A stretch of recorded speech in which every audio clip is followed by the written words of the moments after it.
Fascineren, een goed gesprek met Limburgse dialectartiesten. Vandaag buurtredner Fer Naus, groot geworden in Lin en woonachtig nu in Roermond. De tweevoudig Limburgs buurtkampioen heeft zijn draai in de buurt nog ruim 15 jaar meedoen intelijk echt gevonden. Fer Naus bevindt zich op het hoogtepunt van zijn carrière. Ja, ik heb eigenlijk best wel een leuke hobby. En dat is mensen lachen maken op de een of andere manier. En ja, dat doe ik met heel veel plezier, zelf ook.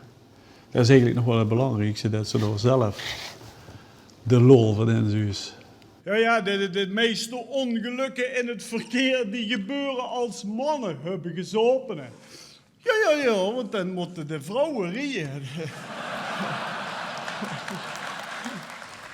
Toen ik getrouwd ben, ja, dat is een jaar of 30 geleden, toen trouwde ik mij een klasgenoot op. Dat is ooit jeugdbuurtkampioen geweest, het woord Henk Parre. En dat was een verrassing, waar ik altijd bevriend met geweest. Hij had jaren niet meer gezien en wie we toen trouwden, stond hij in één keer op de broer of kwam daar optreden. En dat vond ik toen zo te gek. En daar was bij mezelf, dit kind verder nog zo.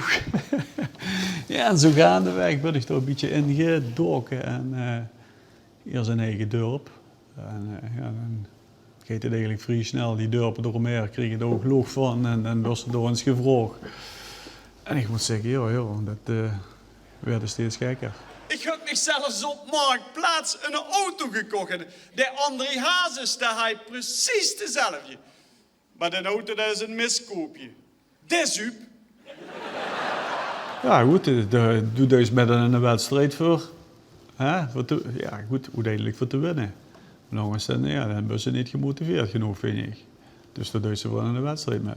Ja, maar dan had ze misschien nog wat teleurstellingen nee, opgeven. Zo zit ik niet in elkaar. Ik bedoel, wat dat betreft weet ik dat het er wel in zit. En dat merk je ook in de zalen. Dus waarom zou het in een wedstrijd niet gewoon lukken? Toch? Ja, nee, maar ik ga nog regelmatig met mijn vrouw shoppen. En vanmorgen nog blijft hij in één keer staan voor zo'n hele dure boutique. Voor zo'n hele dure boutique. Daar stond een heel chic kleedje in de etalage. Oh, en ze kijkt. Ik zeg, meidje, vindt ze het net? Mooi, zegt ze.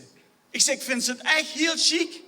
Prachtig, ik ben er kapot van, zegt ze. Ik zeg, nou meidje, dan weet ik het goed met je gemaakt. Dan komen we morgen weer kijken. Ja, goed, dan kunnen ze eerder grap op 20 manieren vertellen, hè? Maar dan moest je juist de manier zijn te vinden. En met het woordjes omdraaien, was het ook zelf niet zoiets. Ja, dan moest ook luisteren, wat anderen zeggen. Er werden dus opmerkingen gemaakt en daar gaat het ook om. Hè. Daar zit misschien al de clue van een grap in, hè, en een opmerking van iemand. Ja goed, als ik op vakantie ben, ik bekijk altijd mensen wie ze zich gedragen en wie dingen, leuke bewegingen of dat probeer ik altijd in zo'n type erbij te fouchen. Dat is maar een momentje, maar dat is wel misschien net het momentje dat wat dat extra schuift. Hè. Dat ze gewoon onderschat van de rest.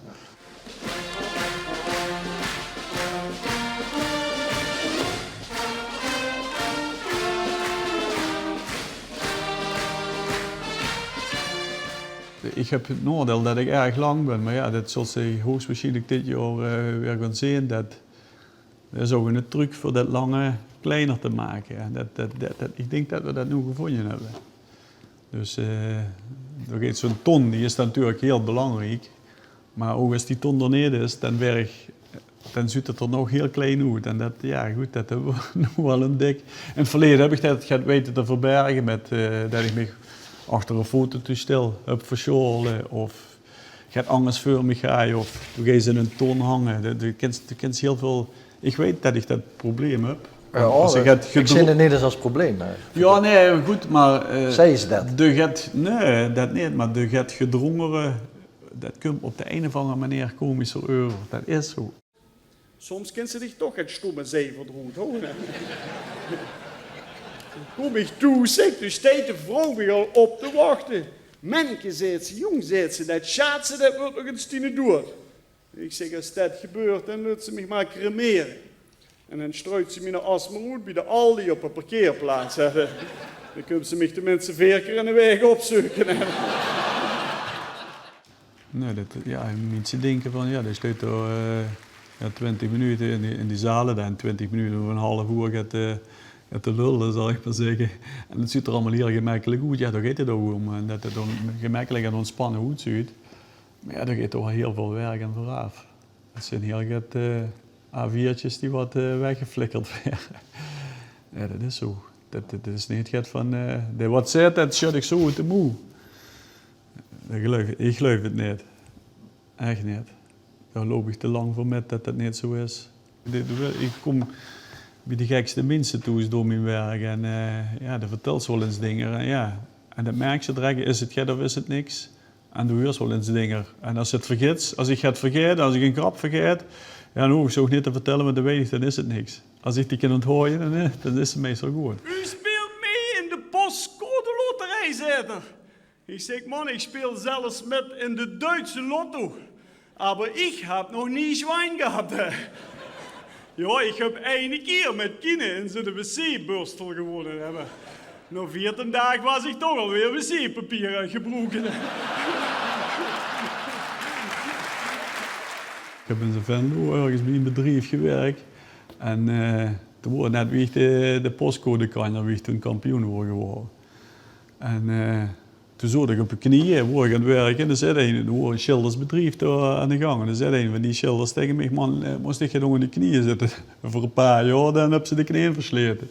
Ze zijn de collega van mij, ik laat hem op de knieën zitten, want er hoeft nog maar een paar maanden te werken. Want het de postcode loterij geworden.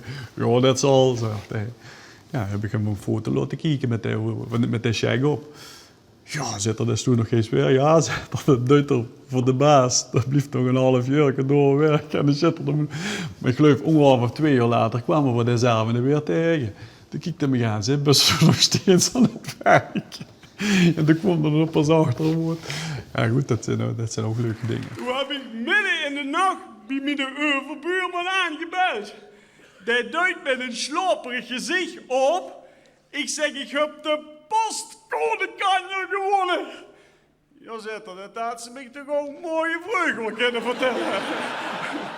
Ik zeg, ja, maar ik wil niet de enigste zijn die wat er die hele nacht voor wakker liggen.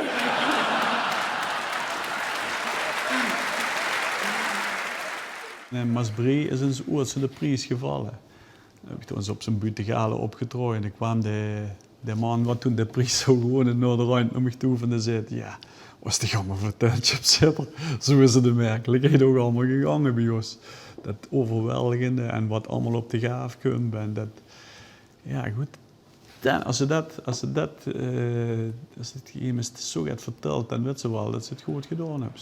Nou zegt er, dan schenk je toch wat aan een goed doel. Heb ik gelijk voor de PVV van Geert Wilders een nieuwe touringcarbus gekocht. Om onze Geert het gevoel te geven dat er 56 zetels zijn.